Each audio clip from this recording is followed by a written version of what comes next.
رب العالمین الحکم الحاکمین اللہ سبحانہ و تعالی، اللہ تبارک و تعالی، اللہ رب العزت، اللہ عز و جل وحدہ لا شریک لہ، مالک الملک ملک الاملاک، تمام بادشاہوں کا بادشاہ اور تمام زبردستوں کا زبردست، کل کائنات کا خالق اور مالک، ہر چیز کا پیدا کرنے والا، بنانے والا، ہر چیز پر تصرف اور اختیار رکھنے والا، ہر چیز پر قبضہ اور قدرت رکھنے والا، ہر قسم کی بڑائی اور بزرگی کے لائق، ہر قسم کی حمد و ثنا کا مستحق اور ہر قسم کی تحسین و ستائش کے سزاوار صرف اللہ رب العالمین وحدہ لا شریک لہ ہے۔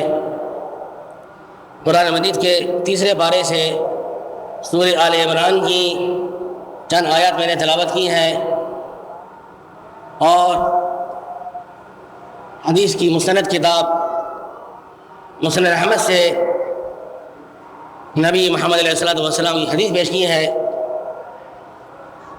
آیات مبارکہ کا ترجمہ سن لیجیے۔ کیف یہدی اللہ قوما، اللہ اس قوم کو کیوں کر ہدایت نصیب فرمائے گا، کفروا بعد ایمانہم، جنہوں نے ایمان لانے کے بعد کفر کی روش اختیار کر لی، وشاہدوا ان الرسول حق، اور اس بات کی گواہی بھی دی کہ بے شک رسول حق ہے، وجاءہم البینات، اور ان کے پاس دلائل بھی آ گئے، واللہ لا یہدی القوم الظالمین، اللہ ظالم قوم کو ہدایت نہیں دیا کرتا۔ اولئک جزاؤہم، ان لوگوں کی سزا یہ ہے، ان علیہم لعنت اللہ، کہ بے شک ان پر اللہ کی لعنت ہے، والملائکۃ، فرشتوں کی لعنت ہے، والناس اجمعین، تمام انسانوں کی لعنت ہے، خالدین فیہا، یہ اسی میں ہمیشہ پڑے رہیں گے، لا یخفف عنہم العذاب، ان سے عذاب ہلکا نہیں کیا جائے گا، ولا ہم ینظرون، اور نہ انہیں بھی مہلت دی جائے گی، الا الذین تابوا من بعد ذلک، ہاں مگر وہ لوگ جو اس کے بعد توبہ کر لیں، اصلحوا، اور اپنی اصلاح کر لیں، فإن اللہ غفور رحیم، بس بے شک اللہ بخشنے والا مہربان۔ یہ آیت کریمہ کا ترجمہ ہے۔ اب آئیے سنتے ہیں اللہ رب العالمین ان مبارک آیت کے ذریعے ہم مسلمانوں کو، امت مسلمت مرحومہ امت محمد علیہ السلام کو کیا پیغام دینا چاہتا ہے، کیا سمجھانا، کیا بتلانا چاہتا ہے، اللہ رب العالمین کی توفیق سے قرآن اور حدیث کی روشنی میں بیان کرنے کی کوشش کروں گا۔ اللہ رب العالمین مجھے حق بیان کرنے کی توفیق عطا فرمائے، آپ سب کو سننے سمجھنے اور ہم سب کو حق پر عمل کرنے کی توفیق عطا فرمائے۔ بھائی دوستو، ان آیات میں اللہ رب العالمین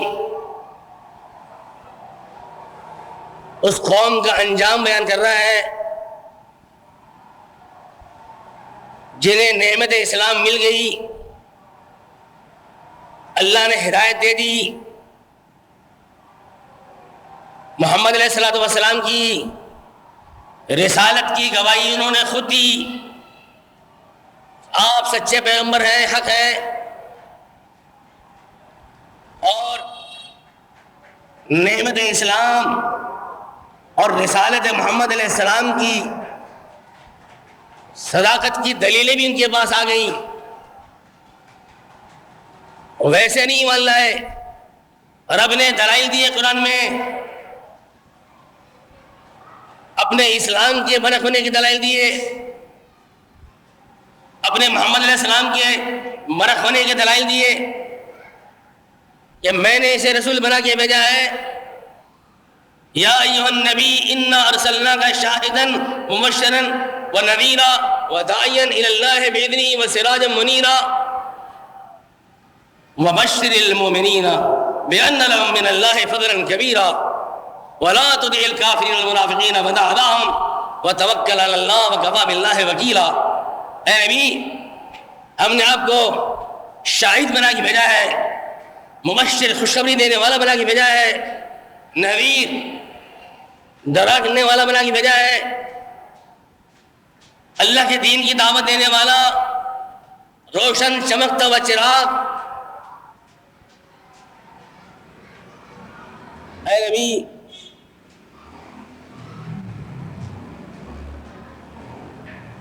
آپ کافروں کی منافقوں کی بات نہ مانیں، ایمان والوں کو خوشخبری سنا دیں، ان کے لیے اللہ کے پاس بہت بڑا فضل ہے۔ کافروں کی منافقوں کی بات نہ مانیں، اللہ پر توکل کریں، ان کی تکالیف کی پرواہ نہ کریں، اللہ کو کارساز ہونے کے لیے کافی۔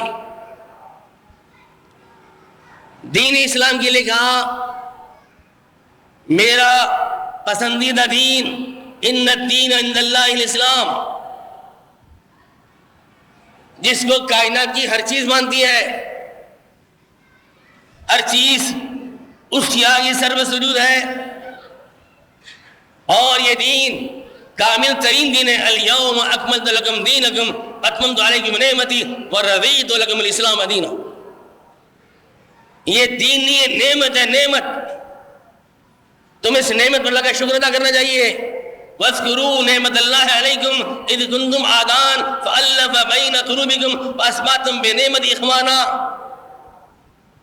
اسلام نہیں تھا، سننا غور سے، میری بات الگ طور سے بتا رہا ہوں، اسلام نہیں تھا تو عربی عربی کا دشمن تھا، قریشی قریشی کا دشمن تھا، ہاشمی ہاشمی کا دشمن تھا، اور جب اسلام آیا تو عربی حبشی کا دوست بن گیا، عربی رومی کا دوست بن گیا، اور عربی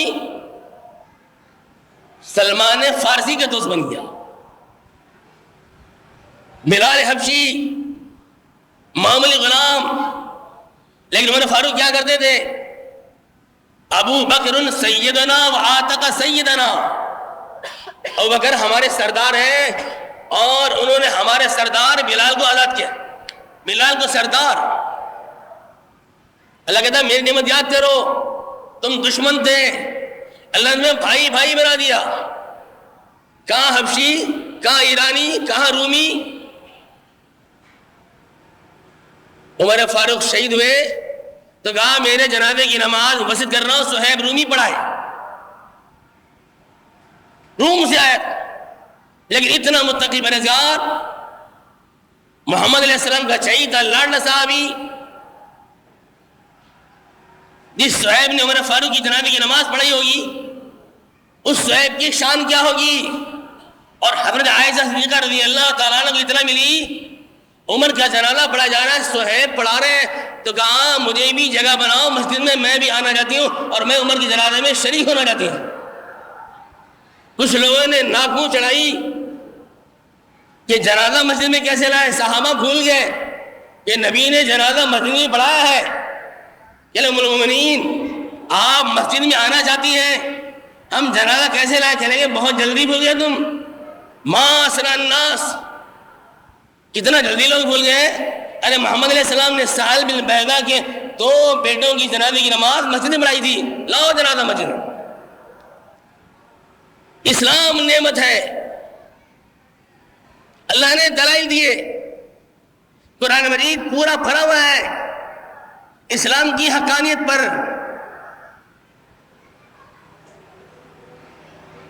میں آپ کیا، روم کا بادشاہ ہرقل،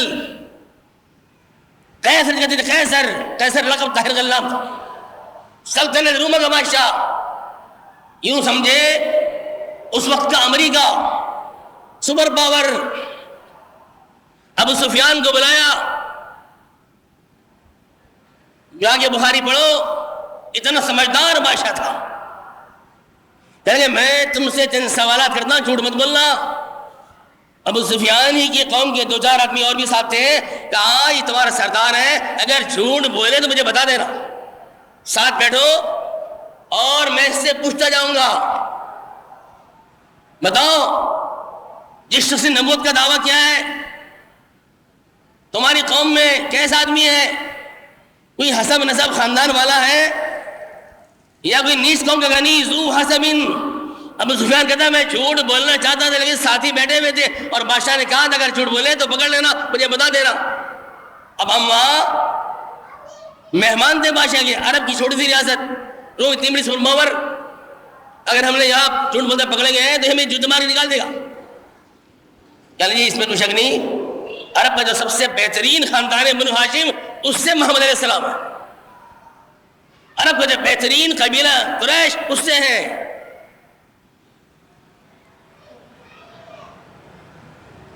کہنے لگا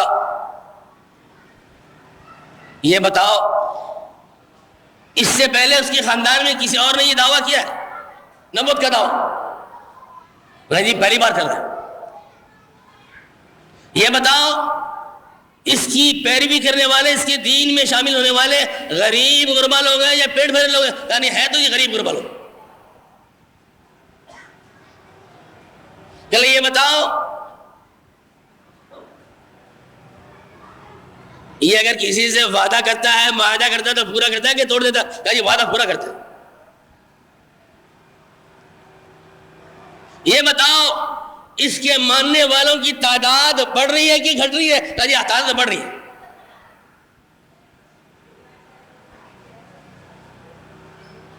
یہ بتاؤ وہ تمہیں کہتا کیا ہے؟ یہ کہتا ہے نماز پڑھو، روزہ رکھو، شرک نہ کرو، والدین کی خدمت کرو، پاک دامن نہ ہو، بدکاری نہ کرو، گناہ نہ کرو، نافرمانی نہ کرو۔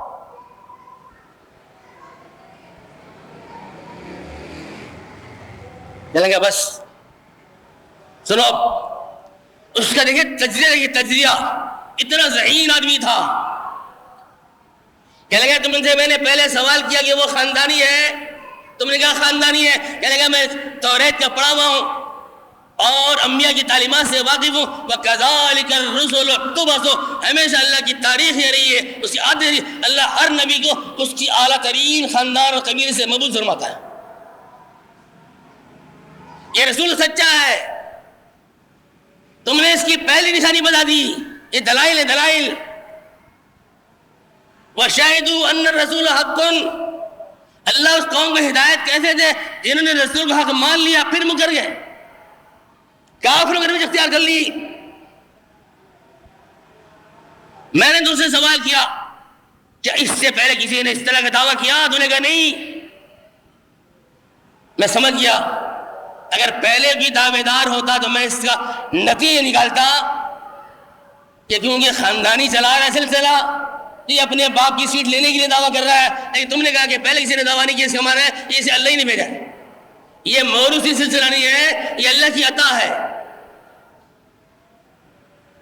میں نے تم سے پوچھا اس نے کبھی جھوٹ بولا؟ تو نے کہا نہیں جھوٹ نہیں بولتا۔ میں نے کہا جو انسانوں سے جھوٹ نہیں بولتا وہ اللہ کے معاملے میں جھوٹ کیسے بولے گا؟ اتنا بڑا دعویٰ کہ میں اللہ کا رسول۔ میں نے تم سے پوچھا اس کی پیروی کرنے والے سیٹ لوگ ہیں، مالدار لوگ ہیں، خوشحال لوگ ہیں یا غریب غربا؟ غریب غربا ہے۔ کہا ہر دور میں رسولوں کے ماننے والے ایسے ہی مسکین لوگ رہے ہیں، پیٹ بھروں نے ہمیشہ مخالفت کی ہے، غریبوں نے فقراء نے ساتھ دیا ہے دین کا۔ یہ بھی دلیل ہے جب ایک کافر کر رہا تھا، کافر۔ میں نے تم سے سوال کیا اس کے ماننے والے کی تعداد بڑھ رہی ہے کہ گھٹ رہی ہے؟ تم نے کہا بڑھ رہی ہے۔ کہنے کہ حق کی مٹھاس ہوتی ہے اسی، جو ایک بار چکھ لے تو اوروں کو مل جاتا تھا۔ میں نے تم سے پوچھا کوئی ایسا بھی ہے ایک بار دین قبول کر لیا ہو، بڑی غور سننا، ایک بار دین قبول کر لیا ہو اور بڑی اس نے پتہ کی بات کی، نبی کی ذات سے ناراض ہو کر نہیں، نبی سے کہ مالی مدد نہ ملنے پر نہیں، اس نبی کے دین میں بھی خطا نکال کر، عیب نکال کر، ایسا شخص بھی تم نے دیکھا ایک بار دین قبول کیا ہو، نبی کے ہاتھ پر بیٹھ کے پھر دین سے پلٹ گیا، ایسا واقعہ ہوا؟ ایسا نہیں ہوا۔ اس کا معنی یہ ایمان کی بشاشت جب دل میں جگہ پکڑ لیتی ہے تو پھر نکلتی نہیں ہے۔ اور آخری بات تم نے کہی یہ نماز کا روزے کا پاک دامنی کی حکم دیتا ہے، اپنی ذات کی کوئی بات نہیں کرتا، نہ چندہ مانگتا ہے نہ مدد مانگتا ہے، تو بھی تو کہتا ہے ان اجری الا علی اللہ، میری عزت اللہ کے ذمہ ہے۔ قوم کو بلایا، اے میری قوم کے لوگوں، اگر چاہتے ہو تمہاری یہ سلطنت قائم رہے، میرا دل یہ کہتا ہے یہ محمد علیہ السلام سچا رسول ہے، اور اس کا دین جہاں میں بیٹھا ہوں تخت پر یہاں تک پہنچ جائے گا، میرا وجدان یہ کہتا ہے۔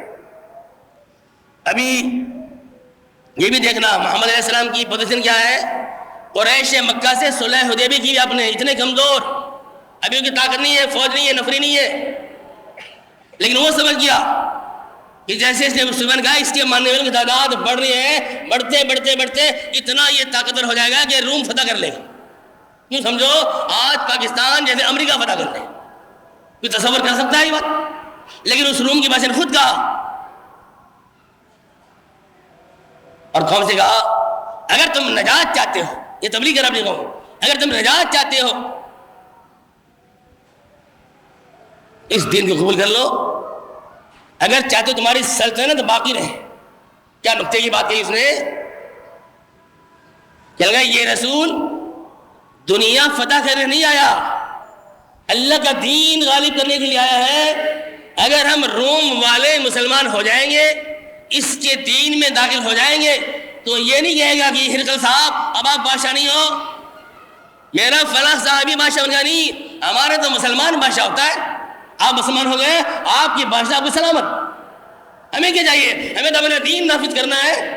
جب ساری سلطنت مسلمان ہو گئی، اسلام قبول کر لی، اسلام غالب آ گیا، ہم ایک افسر کو بھی اس کی سیٹ سے ہٹائیں گے نہیں؟ جیسے اسلام چل رہا ہے ہمیں تو اچھا ہے، خوشی ہے، اللہ نے ہمیں بنی بنائی سمجھ دی۔ یہ تو وہاں ہوتا ہے جہاں انسان اپنی غرض کے لیے، اپنے خاندان کے لیے، اپنی برادری کے لیے، اپنی قوم کے لیے کام کرتا ہے، تو پھر اپنے بندے فٹ کرتا ہے۔ ہم تو اللہ کے لیے کر رہے ہیں، ہمارا دین اللہ کا دین ہے۔ کوئی بھی کام کرے، رومی ہو، ایرانی ہو، فارسی ہو، کیا کہتے ہیں حبشی ہو، آپ دین قبول کر لو، آپ کو ہم بادشاہ بنا دیں گے، بس آپ مدینہ کی ریاست کے تابع رہو گے، وہاں زکوٰۃ ادا کرو گے اور نظام ہمارا چلے گا، دین ہمارا چلے گا، آپ خوشی سے رہو، اپنا نظام چلا دو۔ ابو سفیان باہر نکلا، دل میں اتنا بغض تھا، کہتا ہے بھائی یار ابن ابی کبشہ کے تو کام چل پڑا۔ اگر اندازہ کریں، آپ ہم نہیں سمجھ سکتے چیز کو، جدید اگر سیاست کی رسم اس کو دیکھیں، مثال کے طور پر یہاں اللہ کرے، میں کہتا ہوں اللہ کرے کوئی ایسا بندہ کھڑا ہو جائے جو خالص دین کو نافذ کرنے کی کوشش کرے، جماعت بنائے، جدوجہد کرے، اور امریکہ تک یہ بات پہنچ جائے اور وہ کسی کو بلا کر معلومات لے، یہ جو جماعت بنی ہے، جو بندہ کھڑا ہوا ہے کیسا ہے، کیا اس کے پروگرام ہے، اور جب وہ دلائل سنے تو امریکہ صدر بھی ڈاواڈول ہو جائے، یار یہ دین تو اچھا لگتا ہے، نظام اچھا لگتا ہے، میں بھی اپنا لوں، تو کتنی بڑی کامیابی ہے۔ ایک سپر پاور اگر آپ کے دین کو اپنانے پر تیار ہو جائے، ہم تو چند ڈالر کی امداد کے لیے اپنا سب کچھ بیچ آتے ہیں، اور کیا کہتے ہیں مذاکرات کامیاب رہے۔ اگر پوری کی پوری سلطنت آپ کے دین میں آنے کی تمنا کرے بغیر کچھ خرچ کیے، تو ابو سفیان حیران ہو گیا، الفاظ بخاری کی حدیث کے، لیکن دل میں جو بغض تھا وہ محمد علیہ السلام کا نام ذرا اس نے توہین آمیز انداز میں لیا۔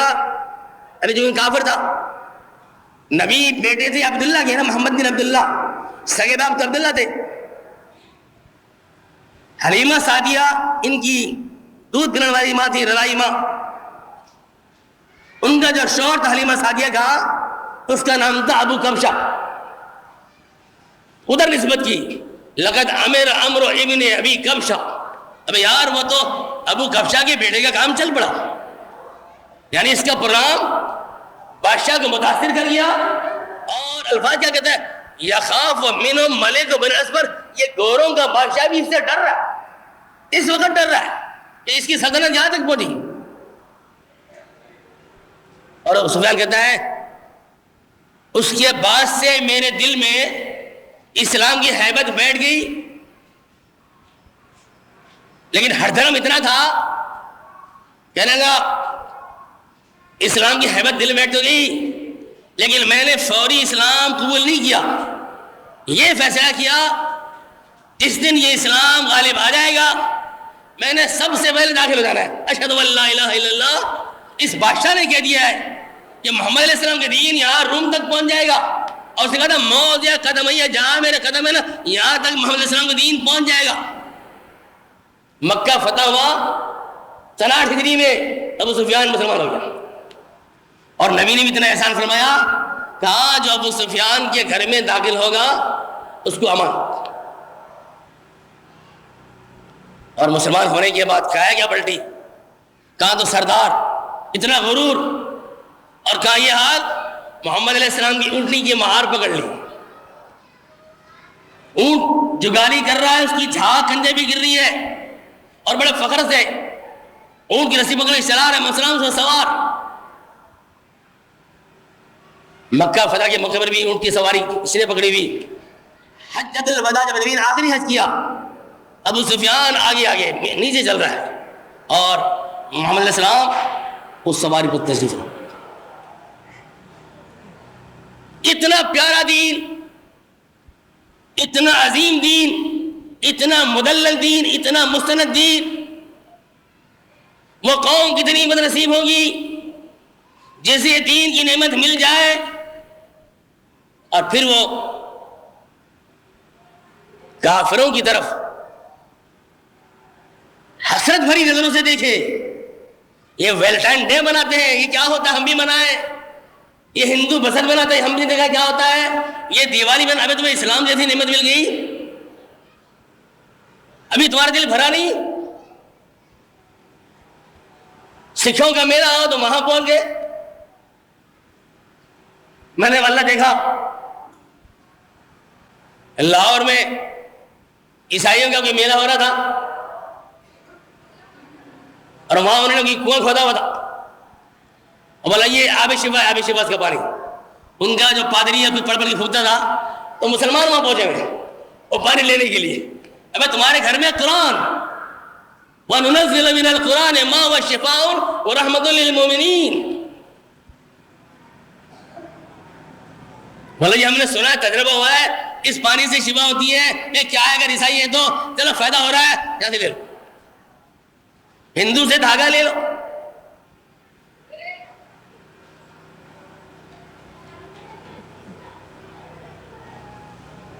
عمر فاروق رضی اللہ تعالیٰ عنہ نے اتنا سے کہا تھا، مسلم احمد میں حدیث ہے، اللہ کے علیہ السلام الفاظ سن حدیث کے، اِنَّا نَسْمَعُ مِن یَہُودَ حَدِیث تُعْجِبُنَا، ہم یہودیوں سے کچھ باتیں سنتے ہیں جو ہمیں اچھی لگتی ہیں۔ بات سننا بڑے غور سے، اِنَّا نَسْمَعُ مِن یَہُودَ حَدِیث تُعْجِبُنَا، ہم یہود سے کچھ باتیں سنتے ہیں جو ہمیں اچھی لگتی ہیں، أَفَنَكْتُبُهَا، کیا ہم اسے ڈائری میں نوٹ کر لیا کریں؟ بات سننا غور سے، عمر نے نبی سے یہ اجازت نہیں مانگی کیا ہم اس پر عمل کر لیں، کیا اسے اپنا لیں، تعویذ بنا کے گلے میں ڈھکا نہیں، لکھ لیں خالی۔ کیا مانے کبھی کبھی پڑھ پڑھ کے بعض دفعہ بات تحریری میں اچھی ہوتی ہے، کہتا نہیں اقوال زرنی سنہری اقوال، وہ صاحب کیا بات کہی ہے، آدمی پڑھ کے بھی سن کے بھی ذرا مزے لیتا ہے، خوش ہوتا ہے۔ اگر آپ کہیں تو لکھ لیں، فرمایا امتحوکون انتم کما تحوکت الیہود والنصارى، تم بھی اس طرح بھٹکنا چاہتے ہو جیسے یہود و نصارہ بھٹک گئے۔ لکھنے سے بھٹک رہے ہیں، جو اپنا لے ان کی ساری ثقافت اس کا پھر کیا ہوگا؟ اور اسی عمر فاروق کے بارے میں ہے، یہ حدیث مسلم احمد میں ہے، پہلی حدیث مسلم احمد میں بھی ہے، امام بہقی شعب الایمان میں لائے، اور دوسری مسلم احمد میں کہیں سے توریت کے کچھ اوراق مل گئے عمر فاروق کو۔ اچھا عبرانی زبان کے سیکھ لی، محمد السلام بیٹھے ہوئے، صحابہ بیٹھے ہوئے، صدیق بیٹھے ہوئے، عمر آئے اور وہاں پڑھنا شروع کر دیا، وہ اوراق پڑھنے شروع کر دیے، نبی کے چہرے کا رنگ بدلنے لگا۔ اور یہ سمجھ لیں نبی کو جلال آئے تو پھر اللہ کو بھی جلال آتا ہے. ان الذین یؤذون اللہ ورسولہ لعنہم اللہ فی الدنیا والآخرہ. جو اللہ اس کے رسول کو ایذا پہنچاتے ہیں اللہ نے ان پر لعنت کی ہے دنیا میں بھی آخرت میں بھی. وَلَهُمْ عَذَابٌ عَلِيمٌ. ان کے لیے دکھ دینے والا. ایک دم میرے نبی کو تکلیف مت دو.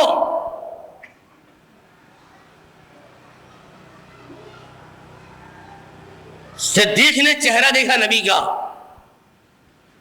کہنے لگے عمر تو کہیں گھر سے غائب ہو جائے, گم ہو جائے اور تیری ماں تجھے ڈھونڈتی پھرے. بدعا دی سکلت امک عمر, تیری ماں تجھے گم پائے, تو گم ہو جائے اور تیری ماں تیرے غم میں روتی پھرے. عمر نے نگاہ اٹھائی, میں کیوں بدعا دے رہا ہوں بھائی, کیا کیا میں نے؟ اما ترا بے وجہ رسول صلی اللہ علیہ وسلم, تو رسول کے چہرے کو نہیں دیکھ رہا؟ ارے جس چہرے کے دیکھنے سے قبلہ بدل جاتا ہے, تو اس چہرے کے حسبن جانتا قد نرا تقلب وجهك في السماء. اور ابھی نبی نہیں بنے تھے, شیرخوار بچے تھے, قید پڑ گیا مکہ کے اندر.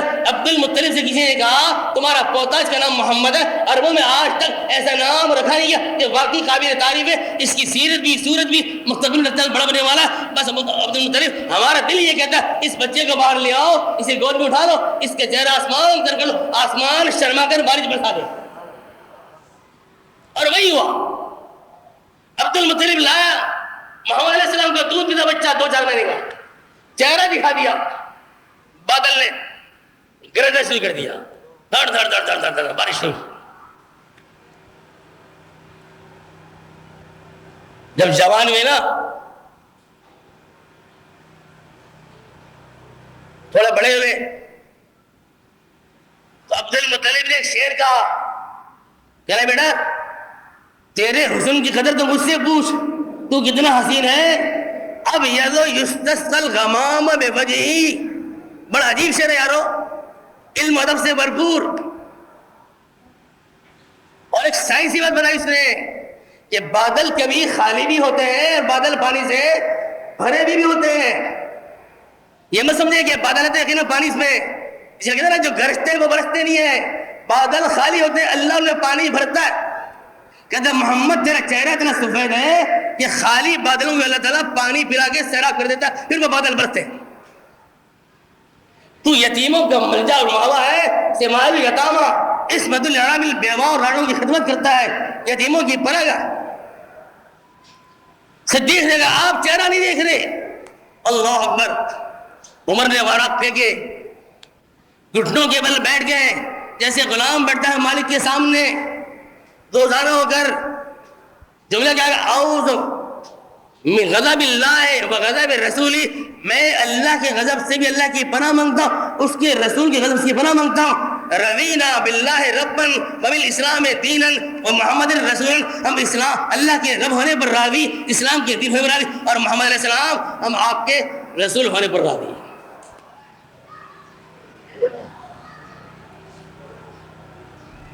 وہاں جب یہ کہا تھا کہ ہم کچھ باتیں سنتے ہیں لکھ لیں, تو فرمایا کیا بھٹکنا چاہتے ہو؟ میں تمہارے پاس ایسا دین لایا ہوں جیتکم بہا نقیۃ بیضاء سفید اور صاف, روشن دین, ہر مسئلہ واضح. یار کتنا واضح مسئلہ ہے, کتنا ہلکا دین ہے, کیا بتاؤں. اللہ کی توفیق سے بتا رہا ہوں, قرآن کی آیتیں بے شمار, احادیث بے شمار ہیں. وہ تو رب نے خزانہ دیا, نبی کو تو بیان کر دیا. اور آپ جانتے ہیں قرآن کی ایک آیت ہی کافی ہے سمجھنے کے لیے. جنات نے ایک ہی بات سنا تھا, ایمان لے آئے تھے, ایک ہی حدیث کافی ہے. جامع ترمذی میں حدیث ہے, حضرت ابو سعید خدری رضی اللہ تعالیٰ عنہ راوی ہے, صحیح حدیث. دیکھو پورا دین نبی نے سمیٹ دیا, پورا دین. من اکل طیبا وعمل فی سنت وامن الناس بوائقہم دخل الجنہ. 3 باتیں. جس نے پاک روزی کھائی, اگر کی تفصیل بیان کروں تو کئی جمعے چاہیے, نہیں سود نکل گیا, رشوت نکل گئی, غیر اللہ کی نیاز نکل گئی, وہ پاک نہیں ہے, وہ حرام ہے. جس نے پاک روزی کھائی, جتنے ناپاک اپنے آپ سب نکل گئے. اگر تفصیل پڑھنی تو قرآن پڑھ لو, حدیث پڑھو. جس نے پاک روزی کھائی, وہ عامل فی سنت, سنت کے مطابق عمل کیا، ختم، دین کی بنیاد آ گئی۔ اسلام عمل کے بغیر نہیں، اور عمل ایمان کے بغیر نہیں۔ عمل کرے گا وہ جو ایمان لائے، اس میں ایمان بھی آ گیا، اسلام بھی آ گیا، احسان بھی آ گیا، دین بھی آ گیا، نماز بھی، روزہ بھی، حج بھی، زکات بھی، جہاد بھی، خیرات بھی، سب آ گیا۔ اور آگے چلائی فی سنت، سنت کے مطابق پاک روزی کھائی اور سنت کے مطابق عمل کر لیا، اور لوگ اس کی ہلاکتوں سے محفوظ رہے۔ بہت بڑی بات کی نبی نے، چھوٹی بات نہیں ہے۔ لوگ اس کی ہلاکتوں سے محفوظ رہے۔ اگر استاد ہے تو شاگرد اس کی اذیت سے محفوظ ہے، اگر مالک ہے تو غلام اس کی اذیت سے محفوظ ہے، اگر پڑوسی ہے تو پڑوسی اس کی تکلیف سے محفوظ ہے، اگر امام ہے تو جماعت اس کی تکلیف سے محفوظ ہے، اگر مقتدی ہے تو امام اس سے محفوظ ہے۔ اس کو پھیلائے، جتنا چاہے پھیلائے، امن الناس بواق، لوگ اس کی ہلاکتوں سے بچ گئے۔ کاروبار کرتا ہے، تجارت کرتا ہے تو لوگوں کو دھوکہ نہیں دیتا، فراڈ نہیں کرتا، لوگ اس کی ہلاکت سے محفوظ ہے۔ یار کس سے کاروبار کرنے میں کبھی کسی کو گھاٹا نہیں ہوا، کبھی کسی کا نقصان نہیں ہوا، یہ کسی کا نقصان نہیں کرتا۔ اقتدار مل جائے، کرسی مل جائے، افسری مل جائے تو لوگ اس کی ہلاکت سے محفوظ رہتے ہیں، طاقت کا استعمال نہیں کرتا۔ ایک جملے میں ساری سیاست سمیٹ دی۔ دخل الجنہ، جنت میں گیا، جائے گا نہیں، گیا، یوں سمجھو چلا گیا، کیونکہ اللہ کی بات سچی۔ ایک صحابی بول پڑے خوش ہو کر، اے اللہ کے نبی محمد علیہ السلام، یہ جو آپ نے 3 باتیں بیان کی ہیں ہمارے اس وقت کے دور میں، نبی سے کہہ رہے ہیں ہمارے اس دور میں، یہ تو بہت ہے الحمدللہ۔ آپ کے سارے صحابہ الحمدللہ پاک روزی کھاتے ہیں، عمل سنت کے مطابق ہے، اور لوگ ان کی ہلاکت میں محفوظ ہیں۔ فرمایا وَسَيَكُونُ فِي قُرُونٍ بَعْدِي، فِي قُرُونٍ بَعْدِي، مجھ سے بعد کئی صدیوں بعد، سننا سمجھتے تھے، میرے بعد کئی صدیوں بعد بھی ایسے لوگ ہر دور میں رہیں گے، دعا کر اللہ ہمیں ان میں شامل فرما دے۔ 3 کام، روزی پاک، عمل سنت کے مطابق، اور لوگ اسی حالت میں محفوظ، جنتی۔ اور اگر جنتی ہے تو لا یستوی اصحاب النار اصحاب الجنہ، اصحاب الجنہ هم الفائزون۔ یہ کہنا چاہ رہے ہیں نبی کہ جنتی کامیاب ہے ہر میدان میں کامیاب، جنتی جہنمی برابر نہیں۔ جہنمی ناکام ہے، نامراد ہے، ان پر لعنت ہے، ان پر پھٹکار ہے، رحمت سے دوری ہے، اور جنتی کامیاب ہے، ان کے لیے رحمت ہے، اللہ کی محبت ہے، ان کے لیے عزت ہے۔ وَلِلَّهِ الْعِزَّةُ وَلِرَسُولِهِ وَلِلْمُؤْمِنِينَ۔ تو فرمایا میں تمہارے پاس صاف سفید دل لایا ہوں، اور اس کے آگے فرمایا 2 حدیثوں میں 2 جملے الگ الگ۔ ایک میں ہے اگر موسیٰ آج بھی زندہ ہوتے، اگر موسیٰ علیہ السلام آج بھی زندہ ہوتے تو انہیں بھی ماں وسیع الا اتباعی، میری پیروی کے بغیر چارہ نہ ہوتا۔ موسیٰ بھی میری پیروی کرتے اگر نجات چاہتے، اپنی شریعت میں نہیں چلتے۔ اور ایک روایت میں ہے لو بدا لکم موسیٰ، موسیٰ چلے گئے نا، فوت ہو گئے، لیکن آج اگر اللہ دوبارہ ان کو بھیج بھی دے، لو بدا لکم موسیٰ، ذرا سا فرق ہے۔ پہلے میں فرمایا اگر موسیٰ زندہ ہوتے، لو کان موسیٰ حیا ما وسع الا اتباعی، اگر موسیٰ زندہ ہوتے انہیں میری پیروی کے بغیر چارہ نہ ہوتا۔ دوسرے نے فرمایا لو بدا لکم موسیٰ، اگر تم میں موسیٰ ظہور کر جائے، نمودار ہو جائے، البصر غور سے، وَاتَّبَعْتُمُوهُ وَتَرَكْتُمُونِي، تم اس کے پیچھے لگ جاؤ، مجھے چھوڑ دو، لَزَلَلْتُمْ عَنْ سَوَاءِ السَّبِيلِ، تم سیدھے راستے سے بھٹک جاؤ۔ نہیں سمجھے بھائی، نہیں سمجھے؟ یہ ویلنٹائن ڈے، یہ مثلا یہ فلاں یہ فلاں، یہ تو ہندوؤں کی، عیسائیوں کی رسم ہے نا، دین نہیں ہے۔ ان کی کتابیں بھی لکھا ہوا ہے، ان سب نے ان کو اپنی بنائی بھی ہیں، خوشیاں ہیں۔ کس میڈیا کہاں ہے ان کی کتابوں میں؟ وہ بدائش بنا دے۔ نبی یہ فرما رہے ہیں کہ موسیٰ علیہ السلام کی جو شریعت میں باتیں ہیں، اپنے ایمان سے بتاؤ کیا موسیٰ علیہ السلام کی صرف جو باتیں غلط ہیں؟ اس میں توحید ہے، اس میں سچ بولنا ہے، نیک کام ہے، نماز ان میں بھی تھی، ہم میں بھی ہے، لیکن کہتے ہیں اگر نماز پڑھو گے موسیٰ کے حوالے سے، نماز پڑھو گے عیسیٰ کے حوالے سے، یا ہمیں موسیٰ نے کہا تو کیا گمراہ ہو گئے۔ میری رسالت کے بعد سب کی رسالت ختم۔ اللہ نے کہا لقد کان لکم فی رسول اللہ اسوۃ حسنہ. کیا بات یہ کہنا چاہ رہا ہوں. اب ذرا سوچیں, اگر محمد علیہ السلام کی شریعت کو چھوڑ کر ہم کسی دوسرے نبی کی اگر شریعت بھی اپنا لیں تو گمراہ, تو جو رسومات اپنا لیں جس کی کوئی شرعی حیثیت نہیں ہے وہ ہدایت پر. یہ میں اس لیے کہہ رہا ہوں کہ بہت سے کہتے ہیں مولانا حرج کیا ہے. یار آپ تو بہت وہ ہے شدت پسند ہے, آپ فنڈامنٹسٹ, آپ بنیاد پرست. تمہیں کیا پتا دین ہم تک کیسے پہنچا ہے؟ ارے یہ شدت پسندی کی برکت.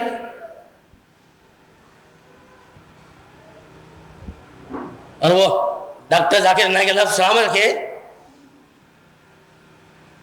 میں اس کی تقریر سن رہا تھا. کہنے گا دہشت گرد دو طرح ہوتے ہیں. ڈاکو کی دہشت اگر ہو عام آدمی پر تو یہ دہشت گردی قابل مذمت ہے, اور اگر پولیس والے کی دہشت ڈاکو کے دل میں ہو, پولیس والا بھی ڈاکو کے لیے دہشت گرد ہے, اور اگر اس کے دل میں اس کی دہشت ہے تو یہ دہشت گرد قابل تعریف ہے. اگر پولیس والا ڈاکو کے لیے دہشت گرد نہیں بن سکتا تو وہ پولیس والا بننے کے قابل نہیں. بنیاد پرستی بھی ایسی ہوتی ہے. ایک آدمی کی بنیاد سچ بولنے کی ہے, کہ میں کبھی جھوٹ نہیں بولوں گا, میرا بنیادی مسئلہ یہ ہے, تو کیا کہو گے آپ بنیاد پرست ہیں, کبھی کبھی جھوٹ بولیے نا, نہیں جی میں بنیاد پر قائم ہوں. ایک آدمی ہمیشہ ایمانداری کرتا ہے, میں اس بنیاد پر قائم ہوں, اس سے ہٹنے والا نہیں, چاہے مجھے دنیا کی ساری دولت مل جائے, بولا جائے تو بنیاد پرست ہے, کبھی بیماری بھی کا وعدہ ہوتا ہی نہیں, سب اس کی تعریف کریں. صحیح بات ہے یار, بڑی سے بڑی دولت ٹھکرا دی اسے. تو تمہیں کیا پتا دین کیا ہے, غیرت کیا ہے؟ صحیح مسلم میں حدیث ہے, جا کے پڑھو. عمران بن حسین رضی اللہ تعالیٰ عنہ کے صحابی حدیث پڑھا رہے ہیں صحابہ کو, تابعین کو, مجمع لگا. محمد علیہ السلام نے فرمایا کہ حیا ایمان کی ایک شاخ, الحیاء شعبۃ من الایمان, حیا ایمان کی ایک شاخ. پوری شاگردوں میں ایک صاحب بیٹھے ہوئے تھے, صحابی نہیں تھا, تابعی تھا, مقامی تھا, اور اس نے توریت پڑھی بھی تھی. کہنے لگا میں نے توریت میں پڑھا ہے کہ حیا شرم سے انسان کو سکون ملتا ہے, وقار ملتا ہے, یہ ملتا ہے وہ ملتا ہے. اس نے لیکچر شروع کر دیا. عمران حسین جلال میں آ گئے, کہیں گے احدثک عن رسول اللہ صلی اللہ علیہ وسلم وتحدثنی عن التوراۃ, میں تجھے محمد علیہ السلام کی حدیث سنا رہا ہوں, یہ تیرے لیے کافی نہیں, تو مجھے توریت سنا رہا ہے. بھائی نبی کی حدیث میں تبدیلی نہیں, قرآن میں تبدیلی نہیں, توریت میں تبدیلی ہے, اور تو نبی کی حدیث پر حاشیہ لگا رہا ہے, گرا لگا رہا ہے. شاگردوں نے ٹھنڈا کیا, حضرت نہیں غصہ مت کریں, اور بھائی چپ جا, کیوں بحث کر رہا تھا؟ وہ بھی ایسا ضدی آدمی. پھر حدیث پڑھی انہوں نے, قال وسلم الحیاء شعبۃ من الایمان, کہنے لگا سمعت قرأت فی التوراۃ, میں نے تورات میں پڑھا ہے, اس میں خیر ہوتی ہے, اس میں وقار ہوتا ہے, اس میں سکون ہوتا ہے, اس میں فلاح ہوتا ہے. اتنے جلال میں ہے, کہنے لگے اس کو دیکھو, یہ خبیث کہیں یہودی تو نہیں ہے, یہ کہیں یہودی تو نہیں ہے کہ یہاں بیٹھ کے جاسوس بن کے مسلمانوں کا لبادہ اوڑھ کر ہمارے دین کو کمتر ثابت کر رہا ہے, اپنے دین کی برتری ثابت کر رہا ہے. تو ساتھ میں حضرت صاحب انہو منا, یہ ہماری بندہ ہے, ایسی بات نہیں ہے, آپ اطمینان رکھیں. اور اس کے بعد وہ پھر چپ ہوا. پاکستانی قوم ہے تو ایمان کی دعوے دار, لیکن روش کافر والی پوری قوم الا ماشاء اللہ. عبادات میں شرک اور بدعات, عبادات میں شرک اور بدعات, یہ بھی کفار کی نقالی ہے. ام حبیبہ اور ام سلمہ رضی اللہ تعالیٰ عنہ گئی حبشہ ملک, وہاں سے واپس آئی, یا رسول اللہ ہم نے وہاں دیکھا عیسائیوں کا گرجا گھر تھا، وہاں تصویریں لگی ہوئی تھی اور وہاں لوگ سجدہ کرتے قبروں کو. کچھ لوگوں کی تصویریں لگی تھی اور کچھ خبریں تھی، لوگ وہاں سجدہ کر رہے تھے. نبی نے فرمایا لعن اللہ الیہود والنصارى، اللہ نے یہود و نصارہ کی لعنت کرے، انہوں نے اپنے نبیوں کی قبروں کو سجدہ گاہ بنا دیا. پھر فرمایا اولئک، ان کی عادت یہ تھی، صرف نبی نہیں، اذا مات فیہم العبد الصالح، ان کا کوئی بھی نیک بندہ جب مر جاتا تھا تو بناؤ علی قبرہ مسجدا، اس کی قبر پر بنا لیتے تھے سجدہ گاہ، زیارت گاہ، اور وصوروا تلک الصور، اور یہ تصویریں بنا کر وہاں لٹکا دیں گے لوگوں کے دیکھنے کے لیے. جی فلاں بزرگ یہاں دفن ہے اور اتنی کرامت والے ہیں، اتنے پہنچے ہوئے ہیں، اتنے فلاں ہیں. کہنے لگے اللہ ان کو ہلاک کرے، اللہ انہیں برباد کرے. ہماری قوم مسجدیں خالی، مزار بھرے ہوئے، جا کے دیکھو جتنے بھی مزارات ہیں رش لگا ہوا ہے، نماز کے لیے کوئی نہیں آتا. مسجد مرثیہ خواہ ہے کہ نوابی میں رہے. نبی تو ہمیں مسجد میں لایا تھا، اور کیا خوشخبری دی تھی، جس کا دل مسجد میں اٹکا رہتا ہے قیامت میں اللہ اس کو اپنے عرش کے سائے میں جگہ دے گا. روئے زمین پر سب سے بہترین ٹکڑا مسجد. اور کہا جو یہاں آ کر کہتا ہے نا سبحان اللہ والحمد للہ ولا الہ الا اللہ واللہ اکبر ولا حول ولا قوت الا باللہ، کا ایسا جیسے جنت کے میوے کھا رہا ہے. ہم نے اسے چھوڑ دیا، کہاں دھکے کھا رہے. ایک جوان لڑکی صرف انڈرویئر پہن کر اور اوپر بلیزر پہن کر دوڑ لگاتی ہے، دوڑ. دیکھا نا آپ نے بھی سنا اپنے بڑا اخباروں میں، انڈرویئر پہن کر مسلمان عورت، جوان عورت ہزاروں مردوں کے سامنے ننگی دوڑ لگاتی ہے اور ریس جیت جاتی ہے. ہم کیا کہتے ہیں، قوم کی قابل فخر بیٹی تجھے سلام، تو نے ملک کا نام روشن کر دیا، ملک کے سر فخر سے بلند کر دیا. محمد علیہ السلام کی حدیث ہے اذا مدح الفاسق غضب الرب، جب کسی فاسق آدمی کی تعریف کی جائے تو آسمان بھی اللہ غصے ہوتا ہے. ہمارے فخر کا معیار یہ رہ گیا، کرکٹ کی ٹیم ہے لڑکیوں کی، ہاکی کی ٹیم ہے، فٹ بال کی ٹیم ہے، اور جا کے دیکھیں میڈیا کتنی فحاشی، کتنی اوریانی ہے. یہ کفر کی روش نہیں. کیف یہدی اللہ قوما کفروا بعد ایمانہم، اللہ اس قوم کو ہدایت کیسے دے گا؟ وہی آدمی پہلے سے اگر کافر ہو تو اللہ انہیں ہدایت دے دیتا ہے. کیوں؟ کہ وہ اسلام سے واقف نہیں، نعمت ایمان کا مزہ چکھا نہیں انہوں نے، اس لیے ناقدری کر رہے. جو مزہ چکھ چکے، دین میں آ چکے، کلمہ پڑھ چکے. میں قرآن کے فرمان نے کیا کہا، وَشَهِدُوا أَنَّ الرَّسُولَ حَقٌّ، گواہی دے دی کہ رسول حق ہے. اور ظالموں، رسول کی حق ہونے کا معنی جانتے ہو کہ رسول جو تعلیمات لایا ہے وہ حق ہے. کیا تعلیمات لایا ہے رسول؟ جا کے پڑھو قرآن سورہ نور. اللہ نے وہ رشتے گنوا، رشتے جن رشتے داروں کے سامنے عورت اپنی زینت ظاہر کر سکتی ہے. زینت ننگا بدن نہیں، بدن پر کپڑے بھی ہیں، زیور بھی ہے، اس کو بھی ظاہر کرنے کے لیے قرآن کہتا ہے ہر ایک پر ظاہر نہیں کر سکتی. وَلَا يُبْدِينَ زِينَتَهُنَّ إِلَّا لِبُعُولَتِهِنَّ. تقریباً 18 رشتے ہیں، باپ کے سامنے، ماں کے سامنے، بیٹی کے سامنے، بھائی کے سامنے، بہن کے سامنے، بھانجے کے سامنے، پتی کے سامنے، شوہر کے سامنے. کیا مانے؟ اس کے علاوہ عورت کے لیے اپنی زینت کو ظاہر کرنا حرام. یہ عورت جس کے سامنے کرکٹ کھیل رہی ہے، ہاکی کھیل رہی ہے، دوڑ لگا رہی ہے، تو اس کے کیا لگتا ہے رشتے میں؟ اور نبی کی بڑی عجیب حدیث ہے، اللہ سے کوئی چیز مخفی نہیں ہے. سن لیں، اللہ سے کوئی چیز مخفی نہیں ہے، لیکن نبی فرماتے ہیں اللہ کسی مومن پاک دامن عورت کی حرم کی طرف، اس میں طرف نگاہ نہیں کرتا. اللہ بھی فرماتا جان بوجھ کے ادھر دیکھتا نہیں ہے. اور کہا جو عورت کسی حمام میں چلی جائے نہانے کے لیے، مر حمام میں، اور وہ اپنے کپڑے اتار دے، نبی فرماتے اس نے اپنے اور اپنے رب کے درمیان جو پردہ تھا وہ پردہ ہٹا دیا. اللہ نے پردہ رکھا تھا، دیکھتے بھی اللہ نہیں دیکھ رہا، یہ مومن ہے، اس کی عصمت ہے، اس کی عفت ہے، اس کی شرم حیا ہے، جو اور نے خود ہی کھول دیا۔ کتنی سخت وعید ہے، اللہ ہمیں محفوظ رکھے۔ ان لوگوں پر اللہ کی لعنت، فرشتوں کی لعنت، تمام انسانوں کی لعنت، اور لعنت کے نتائج دیکھ رہے ہو تم۔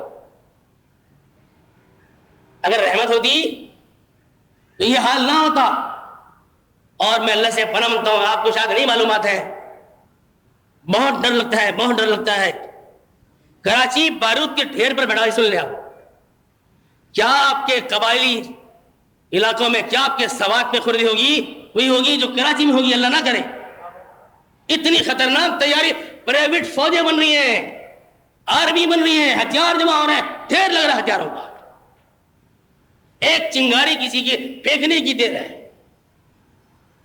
آپ کو یاد ہے بیروت لبنان کے شہر، عیاشی کا ڈر، جب اللہ کا عذاب آیا کتنے سال وہاں پر خانہ جنگی رہی، سب تباہ۔ ڈر جاؤ اللہ سے، اس رب کی رحمت کے قربان جاؤ۔ اتنا سب کرنے کے بعد بھی کہتا ہے ان پر لعنت ہے، میری ہے، فرشتوں کی ہے، کائنات کی ہے۔ کہتا ہے الا الذین تابوا من بعد ذلک، اب بھی جو لوگ توبہ کر لیں، اصلحوا، اپنی اصلاح کر لیں، اللہ بخشنے والا مہربان ہے۔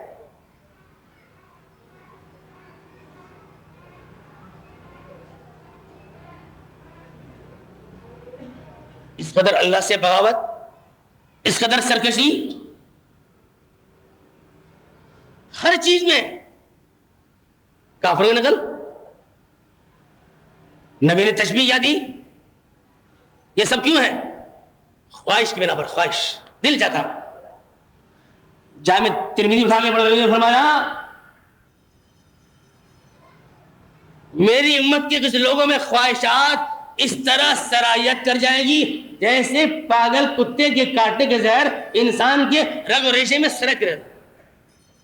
یہ پاگل کتے کے کاٹ ہوئے لوگ ہیں۔ آپ کہہ رہے یہ ماڈرن ہے، مہذب ہے، ترقی یافتہ ہے، پڑھے لکھے ہیں، ایک انگریزی بولنے آ گئی، باقی جانور کے جانور۔ اور یہاں تک فرمایا کیا بتاؤں، کہا یہ اتنی نقالی کرے گی یہود و نصارہ کی۔ حدیث جا کے پڑھو ترمذی کے اندر، کہا یہود و نصارہ میں سے اگر کوئی آدمی اپنی ماں سے زنا کرے گا تو میری امت میں بھی کوئی ایسا بدنصیب پیدا ہو گیا، میں ان کے فیشن میں، ان کی نقالی میں اپنی ماں سے بدکار کر بیٹھے۔ کیا یہ لعنت کے قابل نہیں؟ کیا عذاب کے قابل نہیں؟ اگر توبہ کے بغیر مر گئے تو لعنت بھی ہے اور عذاب بھی۔ عذاب ہلکا نہیں ہوگا، مہلت نہیں ملے گی۔ اللہ سے دعا کیجیے اللہ رب العالمین ہم سب کو توبہ کرنے کی توفیق عطا فرمائے، اپنے عقیدے، اپنے عمل کی اصلاح کرنے کی توفیق عطا فرمائے۔ اللہ ہم سے اپنی لعنت ہٹا لے اور رحمت کے دہانے کھول دے۔ اقول قولی ھذا استغفر اللہ لی ولکم اجمعین۔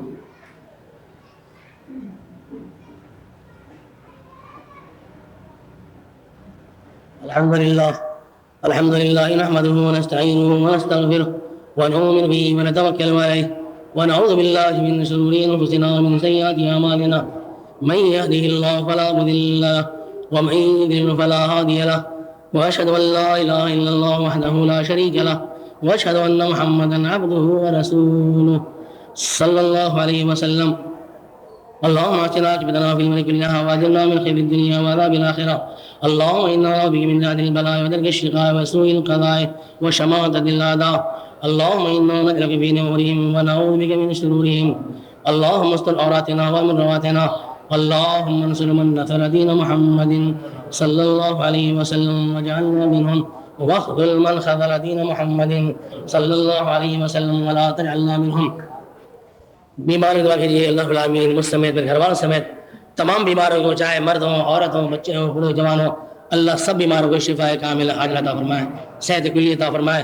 یا اللہ ہمارے تمام مریضوں پر اپنی رحمتوں میں سے خاص رحمت نازل فرما، اپنی شفا سے سب کو شفا عطا فرما، اپنی دوا سے سب کو دوا عطا فرما۔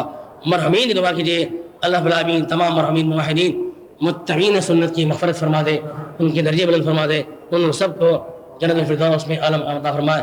ربنا اغفر لنا ولإخواننا الذين سبقونا بالإيمان ولا تجعل في قلوبنا غلا للذين آمنوا ربنا انك رؤوف رحیم۔ جو میرے بھائی کاروبار سے روزگار سے پریشان ہے یا اللہ ہم سب کی کاروباری پریشانیوں کو دور فرما دے یا اللہ، ہماری جان میں، مال میں، ایمان میں برکت عطا فرما، خوشحالی عطا فرما، حلال اور پاک زرعی اللہ میں اتنی کافی وافر عطا فرما کہ ہمیں سب سے بے نیاز کر دے، سب سے بے پرواہ کر دے۔ جو میرے بھائی، جو میری بہن اللہ کے بندے بندیاں اللہ کی راہ میں مال خرچ کرتے ہیں، اللہ کے دین کے لیے، اللہ کے گھر کے لیے، یا اللہ تو ان سب کی جان میں، مال میں، ایمان میں برکت عطا فرما، ترقی عطا فرما، خوشحالی عطا فرما۔ یہ نیا صحیفہ آ گیا ہے 16 سفر کا، جسے نماز کے بعد باہر سے لے لیں، پڑھیں، مطالعہ کریں، اپنا ایمان تازہ کریں۔ اللہ رب العالمین ہمیں خالص کتاب سنت کی تعلیمات کو پڑھنے، سمجھنے اور عمل کی توفیق عطا فرمائے۔ عباد اللہ رحمکم اللہ، ان اللہ یأمر بالعدل والإحسان وإیتاء ذی القربى ینہی عن الفحشاء والمنکر والبغی یعظکم لعلکم تذکرون۔